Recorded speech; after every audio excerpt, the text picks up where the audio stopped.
Order. Questions to the Prime Minister. Deirdre Brock.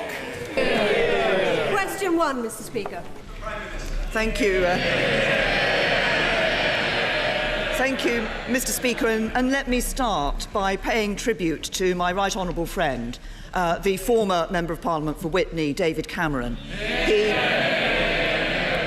He has been a tremendous public servant, both for his Witney constituency, but also for the country as a whole. And under his leadership, we saw the economy being stabilised, we saw more people in work than ever before, we saw people on low incomes being taken out of paying tax altogether. And this government will build on that legacy by extending opportunity to all parts of the country. Mr. Speaker, this morning I had meetings with ministerial colleagues and others, and in addition to my duties in this House, I shall have further such meetings later today.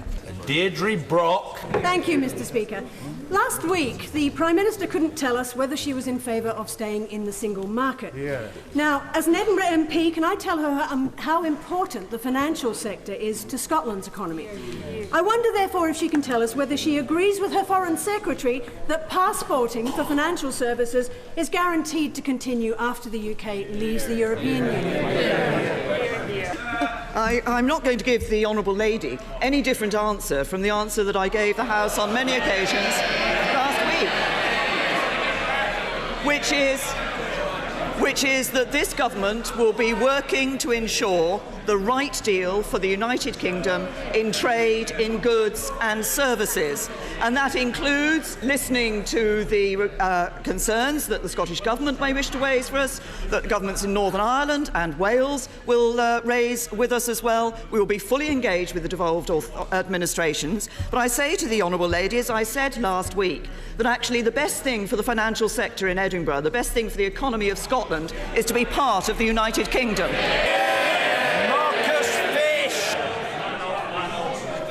Will my right honourable friend join me in welcoming figures that show that unemployment in my constituency has halved since 2010, and crucially that youth unemployment has fallen by 12% in the last year alone? Will she promote the value of technical skills and science and engineering in her push for all children to have a good education that enables them to go as far as their talents and hard work will take them? Well, I'm very happy to join my honourable friend in welcoming the very good employment figures that we have seen today. As he has said, unemployment in his constituency has halved since 2010. That's because we've had an economic plan, we've built a strong economy. But he's absolutely right that as we look to providing opportunities for young people, we need to ensure that we consider those for whom a technical education, for whom skills and a vocational education is the right route, because what we want is an education that's right for every child, so they can actually get as far as their talents will take them. Jeremy Corbyn.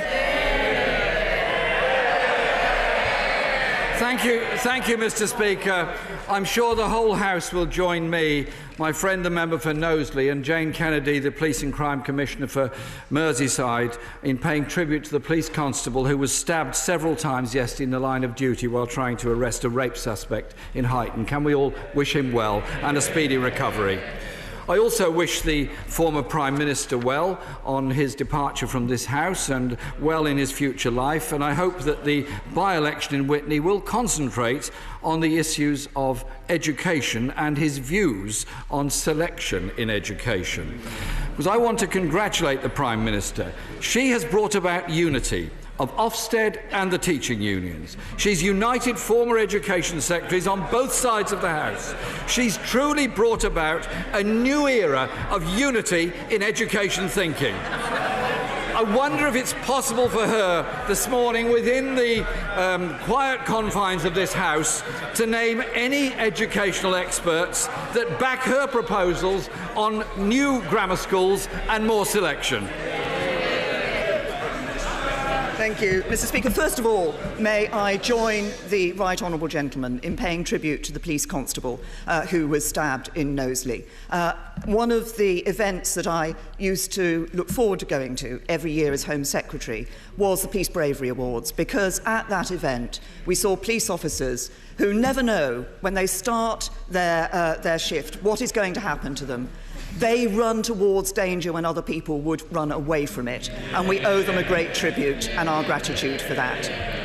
Now, I'm glad that the Right Honourable Gentleman has raised the issue of education, because it enables me to point out that over the last 6 years we have seen 1.4 million more children in good or outstanding schools.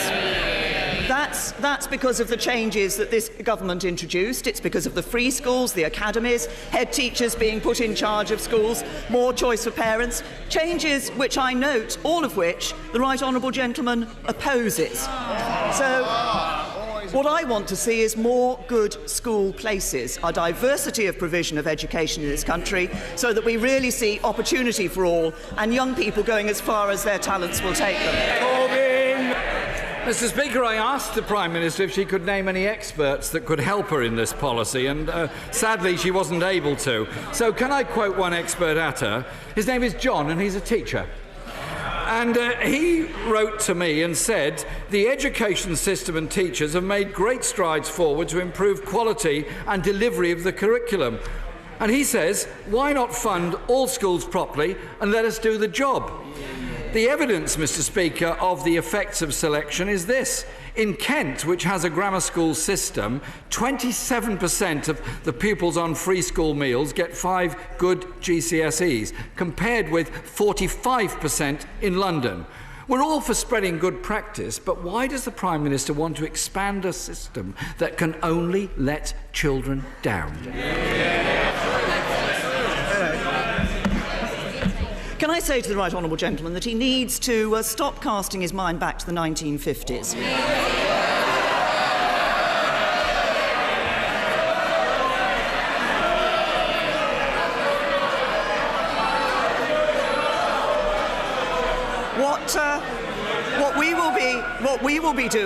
What we will be doing is ensuring that we are able to provide good school places for the 1.25 million children who are in schools that are failing, inadequate or need improvement.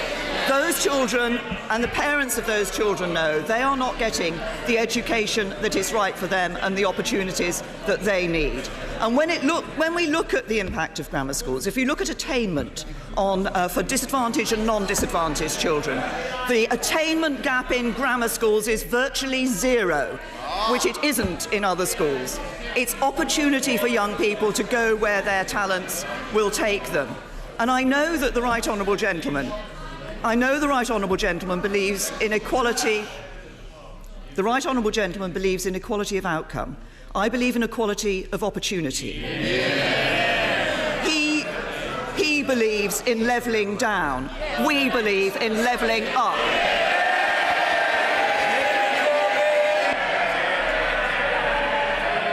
Mr.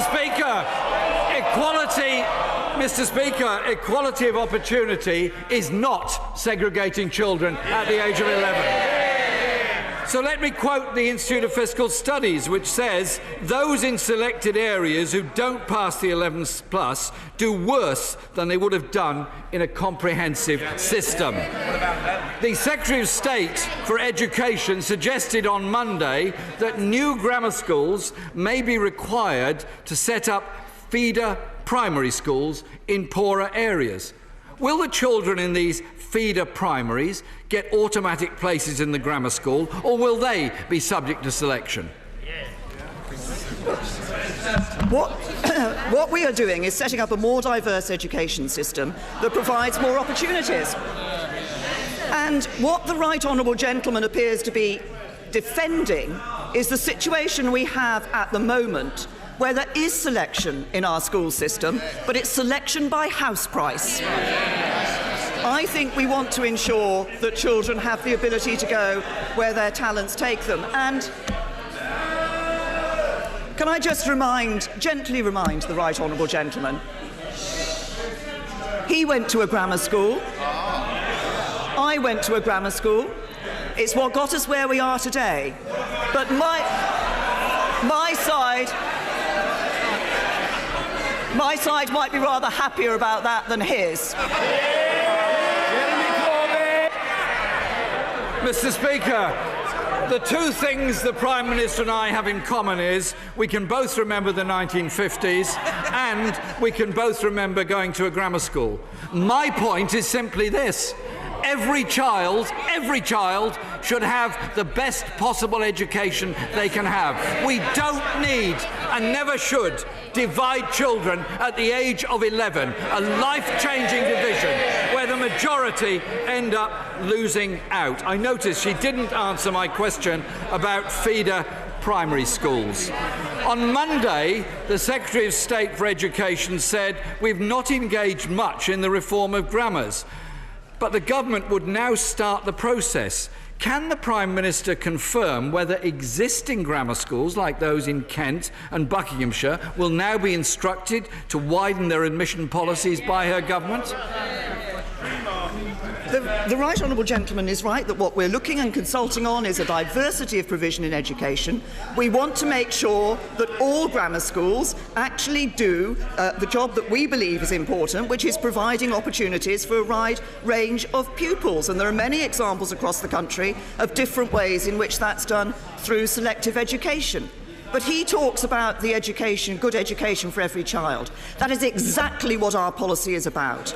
There are 1.25 million children today who are in schools that are not good or outstanding.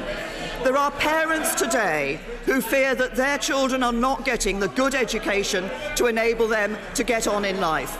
I believe in the education that is right for every child. It is the Labour Party that has stifled opportunity, stifled ambition in this country. It is the Labour Party that is willing, members of the Labour Party, who will take the advantages of a good education for themselves and pull up the ladder behind them for other people.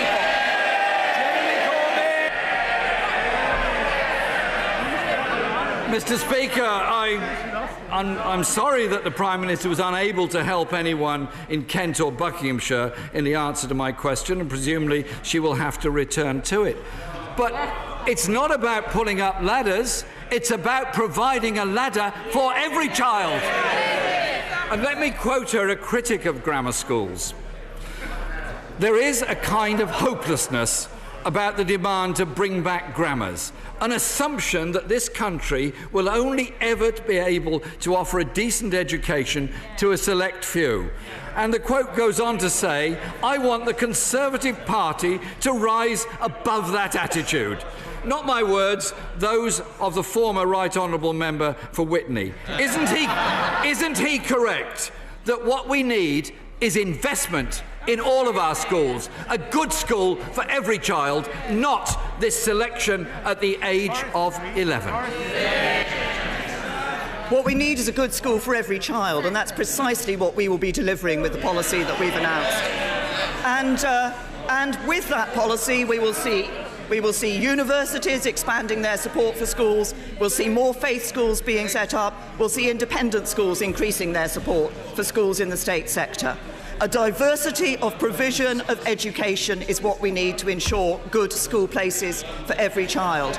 And that good school place is important so young people can take opportunities and get into the workplace. And I think this is the Right Honourable Gentleman's fifth question. He hasn't yet welcomed the employment figures today. More people in work than ever before. Wages rising above inflation, that's more people with a pay packet, more money in those pay packets.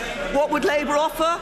More taxation and misery for working families. It's only the Conservative Party that knows you can only build an economy that works for everyone when everyone has an opportunity for work. Mr. Speaker, of course I welcome anyone that's managed to get a job.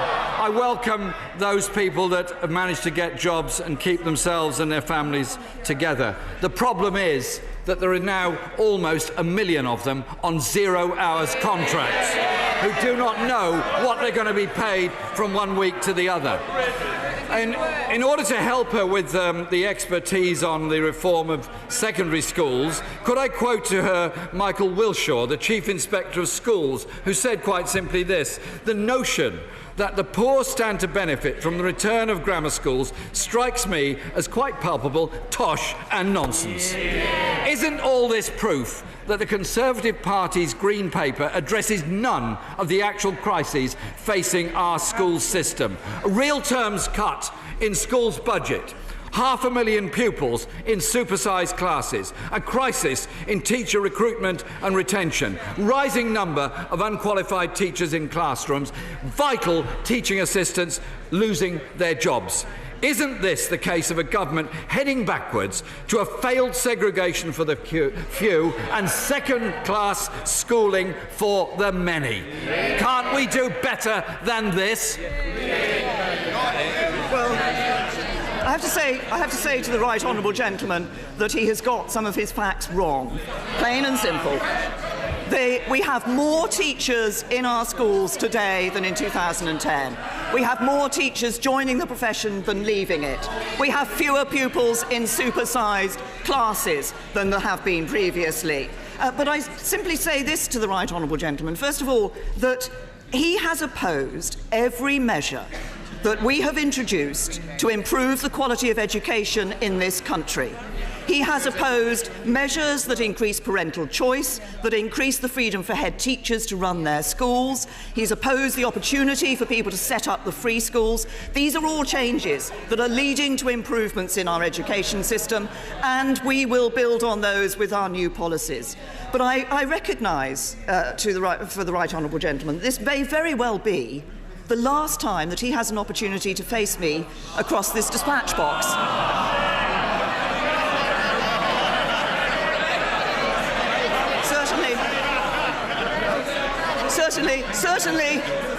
Certainly, if his members of Parliament have anything to do with it, I accept that he and I don't agree on everything. Well, actually, probably we don't agree on anything, but I must say to him that he has made his mark. Let's just think of some of the things that the right honourable gentleman has introduced. He wants coal mines without mining them, submarines without sailing them, and he wants to be Labour leader without leading them. One thing we know, whoever is Labour leader after their leadership election, it will be the country that loses.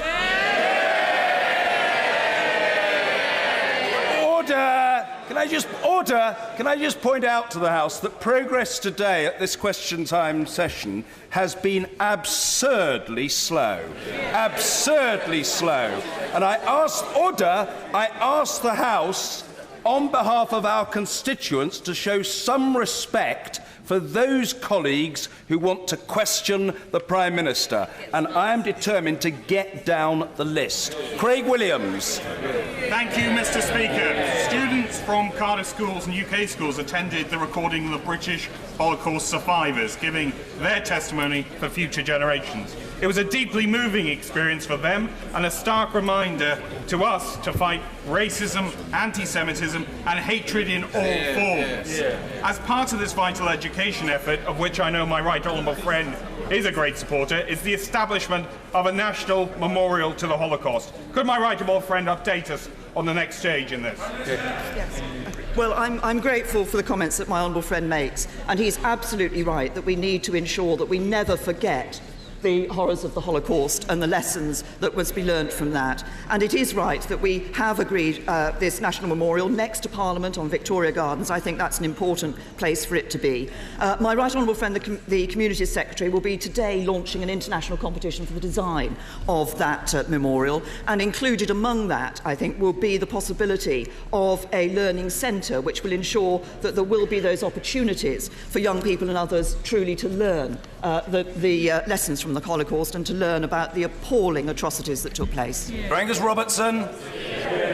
Last week, the Prime Minister was unwilling or unable to give any assurances about remaining in the single European market. Today, she's been unwilling or unable to give any assurances to the financial sector about protecting the passporting of financial services. Meanwhile, millions of people from across the United Kingdom depend on freedom of movement across the EU for business and for pleasure. They face the prospect of having to apply and possibly pay for visas. Is the Prime Minister in favour of protecting visa-free travel? Yes or no? There was a very clear message from the British people at the time of the referendum vote on June the 23rd that they wanted to see an end to free movement as it operated. They wanted to see control of the movement of people from the European Union into the UK, and that's what we will deliver. Angus Roberts. Mr. Speaker, the Prime Minister and the UK government are totally unwilling to tell us the true cost of Brexit and what their negotiating position will be. In contrast, there's a different tune from the European Union. Their new EU negotiator, Guy Verhofstadt, has said, and I quote, "It's wrong that Scotland might be taken out of the EU when it voted to stay." Does she agree with Mr Hofstadt, the EU negotiator, and the Scottish Government, who want to protect Scotland's place in Europe? I have to say to the right honourable gentleman, it's all very well him asking that question, but only 2 years ago, he didn't want to protect Scotland's place in the European Union because he wanted Scotland to leave the UK. And on all of these questions, whether it's the question of the referendum for leaving the European Union, the referendum on independence in Scotland, or questions in this House, the right honourable gentleman seems to think that if he asks the question all the time, he'll get a different answer. Well, it won't work for me, and it won't work for the Scottish people. Victoria Atkin. Thank you, Mr. Speaker. Freedom of speech is a fundamental British value, which is undermined by so-called safe spaces in our universities, where a sense of righteous entitlement by a minority of students that means that their wish not to be offended shuts down debate.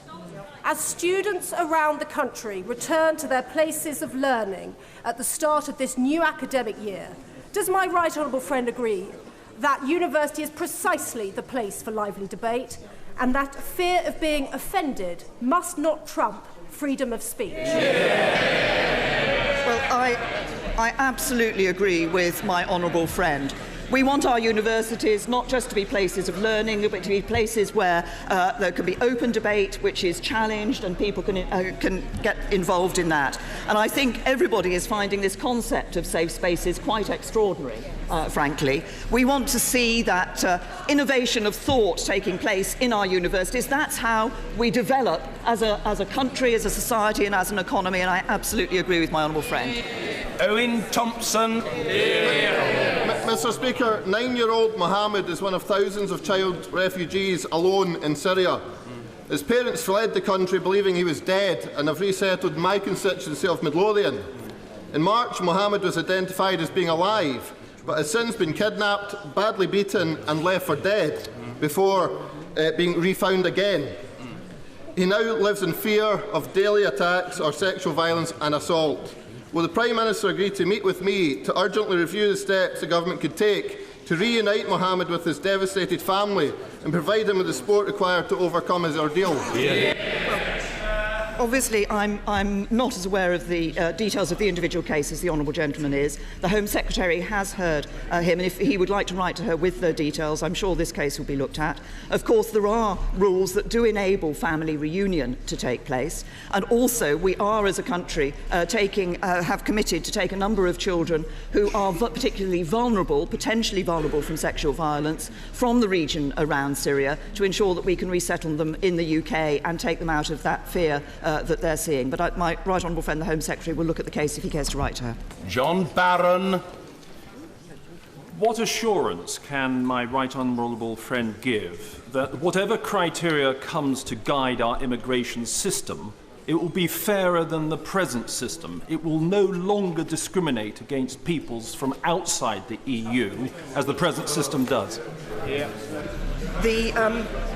As I mentioned earlier in response to a question, it is the case that one aspect of the vote on the 23rd of June was that people wanted us to control movement from the European Union into the UK, and of course we are already able to control movement from outside the European Union into the United Kingdom, and we intend to, the details of the system we'll introduce for EU citizens is, from those coming from the EU, are currently being worked on, but I can assure my honourable friend that we will have the ability to control movement from the EU and movement from outside the EU, and therefore bring that greater degree of fairness that I think people were looking for. David Winnick. How can she try and justify reducing the House of Commons to 600 while the House of Lords now have 820 members, and certainly by 2020 even more? This is her idea of democracy in the 21st century. Well, I have to say to the honourable gentleman that, of course, the House of Commons voted for that reduction in the number of members of Parliament. I think people wanted to see that. But I would gently remind him, when he refers to the House of Lords and changes in the House of Lords, that it's actually this government that has introduced the retirement procedures for the House of Lords that has seen a reduction in the number of members of the House of Lords. Lucy Fraser. Thank you very much, Mr. Speaker. The NHS 5-year forward view states that in future we will see more care delivered locally.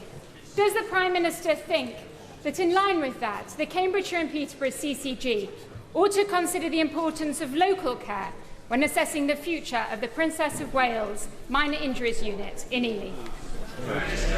Well, my honourable friend is right. The 5-year plan does include that proposal for more local input in terms of care at a local level, and it's absolutely right that in looking at, for example, the future of minor injuries units, local people should be considered and local concerns taken into account. I understand there is due to be a meeting in Ely later this month to consider this, and I hope that my honourable friend and her constituents will be able to make their views known at that meeting. Richard Burden. Mr. Speaker, tomorrow I'll be helping to launch a programme at the engineering company ADI Group in my constituency to boost the interest of 14 to 16-year-olds in engineering skills. Now, no doubt the Prime Minister would like to join me in congratulating ADI Group, but would she take it from me that her words of congratulation would mean rather more if they were not accompanied by cuts of between 30 and 50% in apprenticeships funding, a programme which the Institute of the Motor Industry has described as a car crash? Well, I of course am happy to commend the company that he has referred to, and of course the West Midlands are an important driver in terms of engineering skills in this country. But I simply don't recognise the situation he set out in relation to apprenticeships. We've seen 2 million apprenticeships created over the last 6 years. We're committed as a government to seeing more apprenticeships being created. That's giving young people opportunities, like the young people I met when I went to Jaguar Land Rover, to learn a skill, to get into a job, to get into the workplace, and to get on where their talents will take them. Bruce.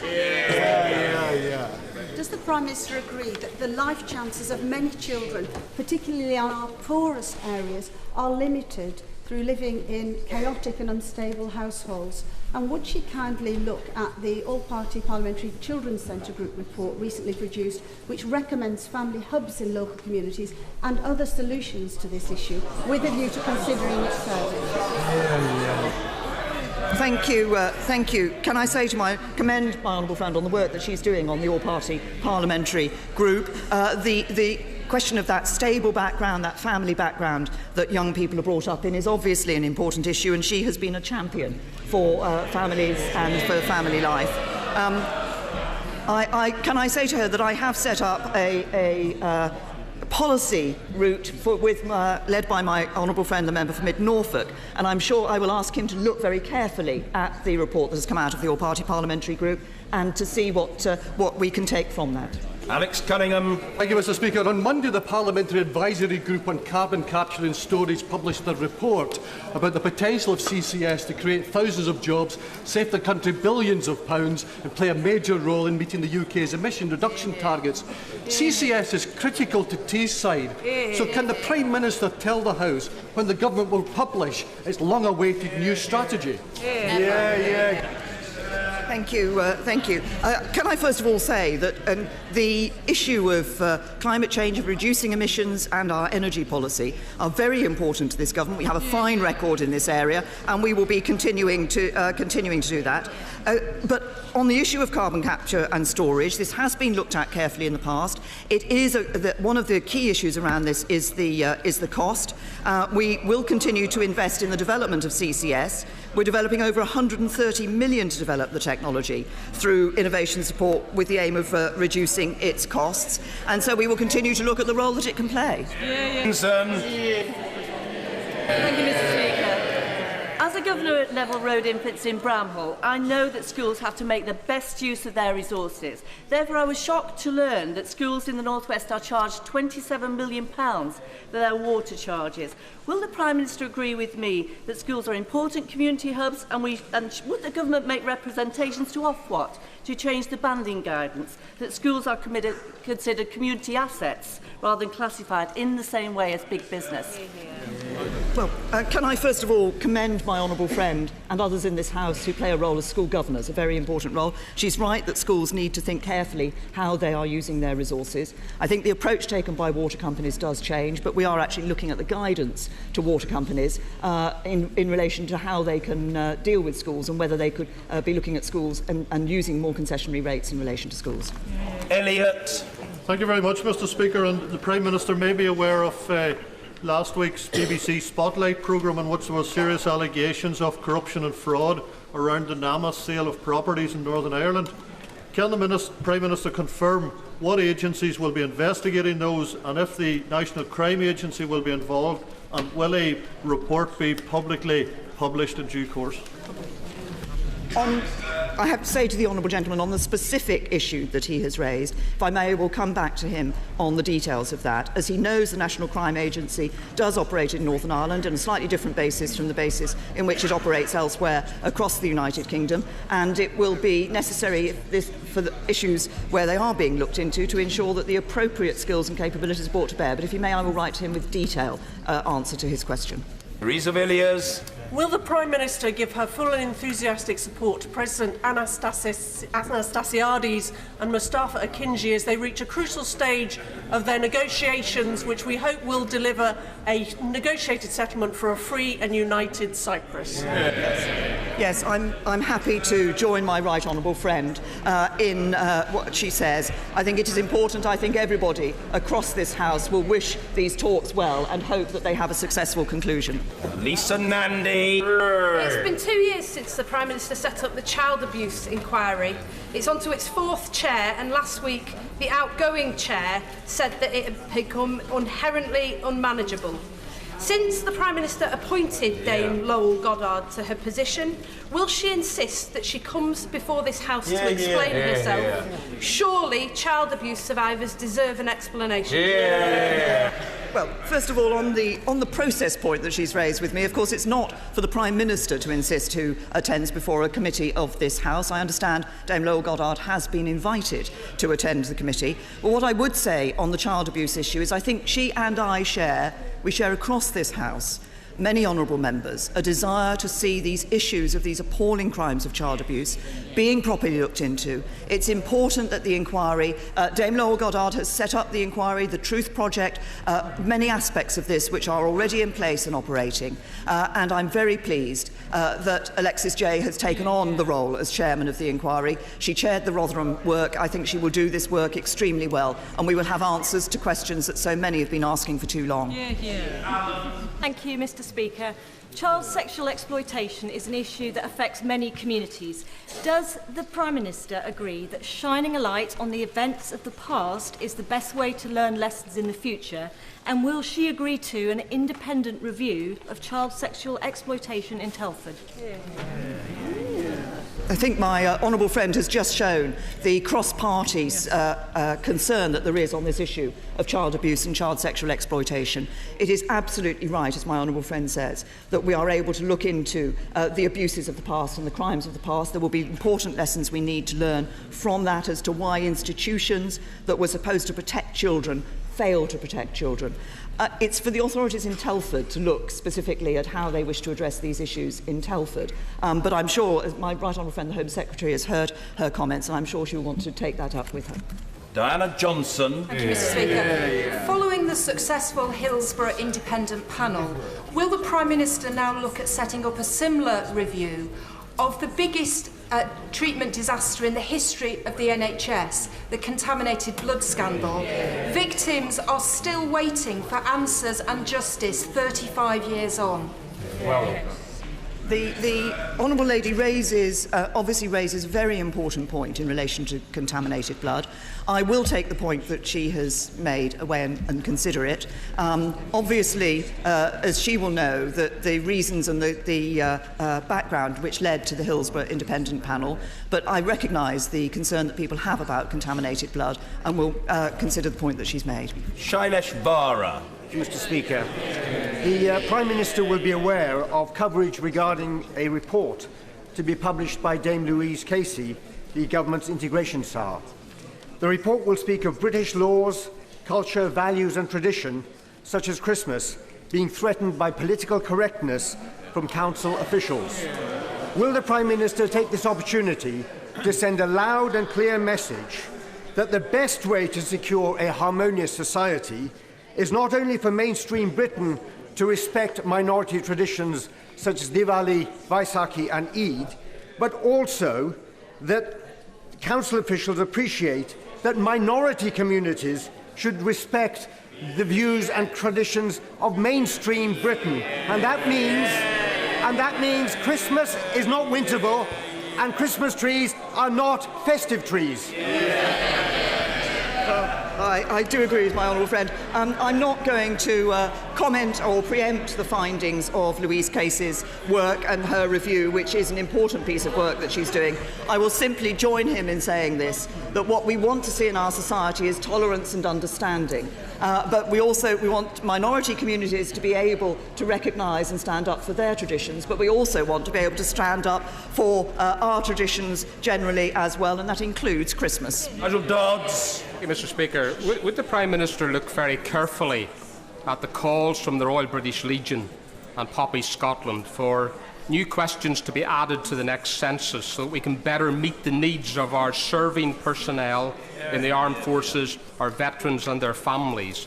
And in Northern Ireland, where such a massive contribution is made to the armed forces in terms of recruitment and service, would she look carefully at the distribution of funding under the Armed Forces Covenant so that there is equitable funding across all regions and countries of the United Kingdom?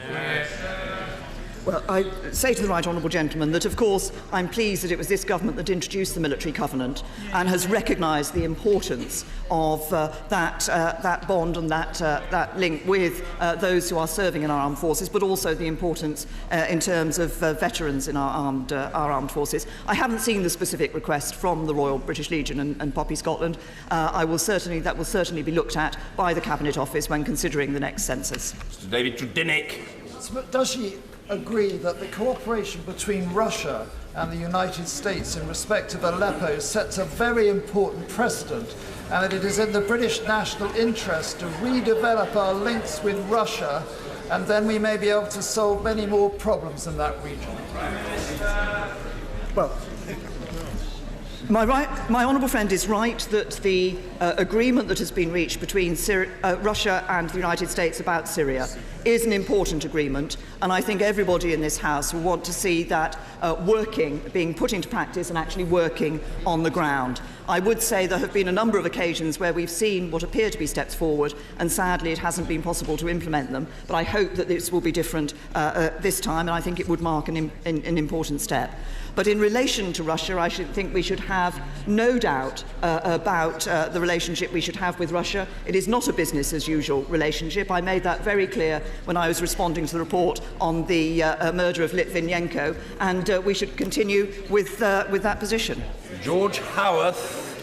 Can I join with my right honourable friend, the Leader of the Opposition, the Prime Minister, Jane Kennedy, the Police and Crime Commissioner on Merseyside, in commending the bravery, the tremendous bravery of the police officers involved in the stabbing incident in my constituency yesterday, and also for, despite that, apprehending the suspect?